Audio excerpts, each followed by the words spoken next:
जब तक मन आपके कंट्रोल में नहीं आएगा तो आपको वो अपना कार्य पूरा नहीं करने देगा। इसलिए आपको सुबह से शाम तक तर्क देने होंगे मन को, ठीक है, ताकि मन अपने अपने खुद ना अपनी फ्री विल से ना चले, आपकी विल से चले।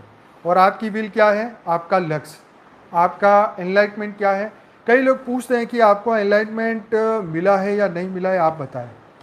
तो मैं इसका मतलब आपको समझाना चाहूँगा। ये एनलाइटमेंट, ये बहुत ज़रूरी है ये समझना कि हम किसे एनलाइटमेंट कहते हैं। आप ये बात को समझिए। क्या एनलाइटमेंट का मतलब मैं ये समझ लूँ कि मेरे अंदर सिर्फ प्रकाश ही प्रकाश दिखे? क्या मैं ये समझ लूँ कि मेरी दिव्य दृष्टि खुल जाए, मुझे किसी का भविष्य दिखाई देने लग जाए, मुझे किसी को मन की बातें समझ में आने लग जाए, मेरे सहस्त्रार जो चक्र खुल जाए, मेरा एकदम कमल की तरह एकदम मुझे दिखाई देने लग जाए? तो मैं ये कहूँगा कि ये चीज़ें बाहरी है, ये बाहरी है, ये बहिर्मुखी है।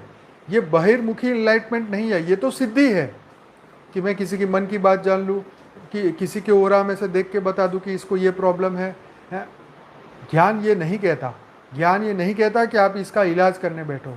ज्ञान ये नहीं कहता कि तुम यहाँ बैठ के तुम 10 किलोमीटर दूर क्या हो रहा है तुम उसे देख लो।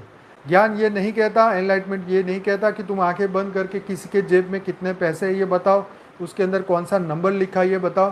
This is not a enlightenment. Enlightenment का मतलब ये है कि आप अपनी आत्मा की जागृति करें, आप अपने आत्मा को जागृत करें, आप अपनी आत्मा को जानें, आपको उसके ऊपर पूरा विश्वास आए, आपका बिलीफ सिस्टम स्ट्रांग बन जाए कि मैं कौन हूँ, मैं कहाँ से हूँ, मेरी आत्मा का सृजन कहाँ से हुआ, मेरे जीवन का लक्ष्य क्या है, और मैं अपने जीवन के लक्ष्य तक पहुँचने के लिए हर पल अवेयर हूँ या नहीं हूँ। मेरे जो हर कर्म हो रहे हैं वो लक्ष्य की प्राप्ति के लिए हो रहे हैं या नहीं हो रहे हैं। This is called enlightenment. आप अपने लक्ष्य की ऊपर कितना चल रहे हैं, आप विश्व के बदलाव के लिए आप क्या कर रहे हैं, क्या आपके हर कर्म विश्व को बदलने के लिए हो रहे हैं? यह है आत्म जागृति, यह है एनलाइटमेंट जो रियल वाला है। आप आत्म स्वरूप में रहें, यह है एनलाइटमेंट।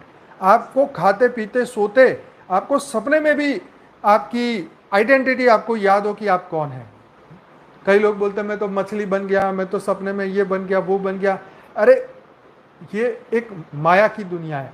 तो मन में भी माया चलती है सपने के अंदर, लेकिन हम अपनी आइडेंटिटी नहीं खोते।